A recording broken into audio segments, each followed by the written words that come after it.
Sang Sabda sudah menjadi manusia dan tinggal di antara kita.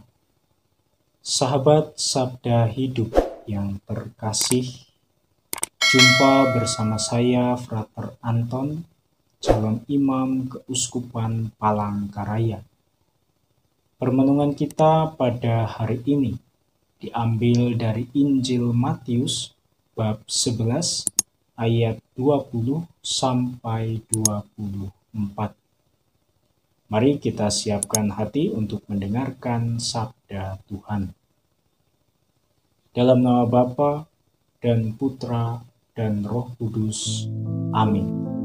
Semoga Tuhan beserta kita sekarang dan selama-lamanya.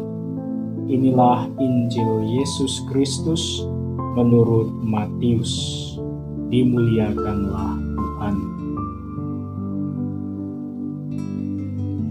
Sekali peristiwa, Yesus mulai mengecam kota-kota yang tidak bertobat, meskipun di sana ia melakukan paling banyak mujizat. Ia berkata, "Celakalah engkau Korazim, celakalah engkau Betsaida, karena jika di Tirus dan Sidon terjadi mujizat-mujizat yang telah kulakukan di tengah-tengahmu, pasti sudah lama mereka bertobat dan bergabung. Tetapi aku berkata kepadamu, pada hari penghakiman, tanggungan Tirus dan Sidon akan lebih ringan daripada tanggunganmu. Dan engkau Kapernaum, apakah engkau akan dinaikkan sampai ke langit? Tidak, engkau akan diturunkan sampai ke dunia orang mati.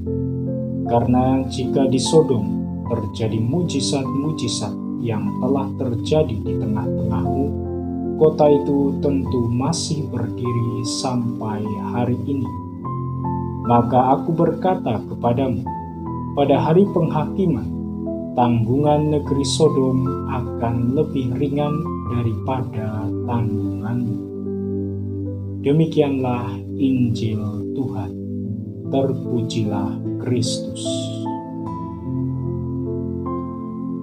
Para sahabat Sabda Hidup yang terkasih, ada satu percakapan menarik yang terjadi semasa kepemimpinan Santo Paus Yohanes ke-23 dengan seorang uskup bernama Monsignor Antonio Petti.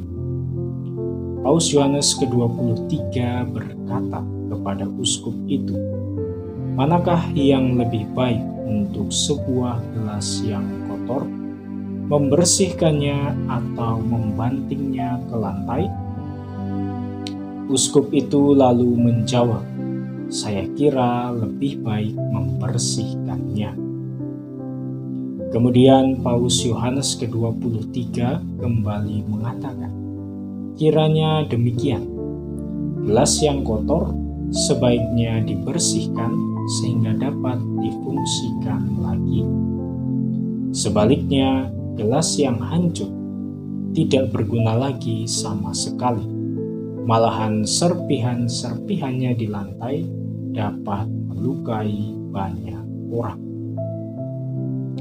Para sahabat Sabda Hidup yang terkasih, melalui Injil hari ini, Yesus mau menegaskan kembali akan maksud kedatangannya ke dunia ini. Yesus datang ke dunia untuk mewartakan pertobatan, sebab kerajaan Allah sudah dekat. Kemurahan hati Allah menunjukkan kepada kita bahwa pertobatan amatlah penting untuk memperbaiki relasi kita dengan Allah. Ia tidak menghendaki kita ciptaannya binasa, melainkan kembali bersatu dengannya. Pertobatan yang sejati melahirkan mujizat yang teramat luhur pula, yakni rahmat pengampunan oleh karena kerahiman Allah yang tak terkira. Di dalam Injil kita mendengar bahwa Yesus mengecam kota-kota yang tidak bertobat, meskipun di sana ia melakukan paling banyak mujizat. Mujizat menjadi sarana yang digunakan oleh Yesus agar manusia tergerak untuk melakukan tindakan pertobatan.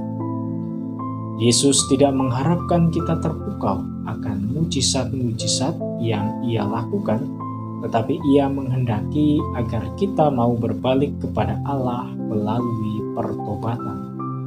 Pertobatan adalah tindakan sukarela dari jiwa atau orang yang secara sadar menerima Kristus dengan iman sebagai juru selamat. Dalam hidup kita pun kita senantiasa merasakan kemurahan hati Allah melalui rahmat-rahmat dan berkat-berkat yang kita peroleh. Semuanya itu merupakan sarana yang diberikan oleh Allah agar kita senantiasa mengingat kebaikannya dan menggerakkan hati kita untuk senantiasa mewujudkan pertobatan. Oleh karena itu, Allah melalui gerejanya yang kudus menganugerahkan kepada kita tanda dan sarana keselamatannya, yakni sakramen tobat.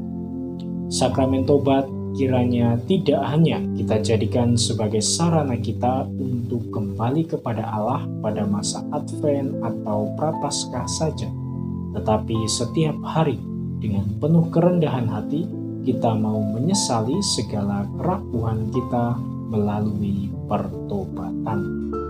Maka kita patut mensyukuri identitas kita sebagai anggota gereja, karena gereja adalah rumah bagi orang-orang yang berdosa. Gereja bukanlah rumah dari orang-orang yang suci dan tidak berbuat dosa, melainkan rumah kita, para pendosa.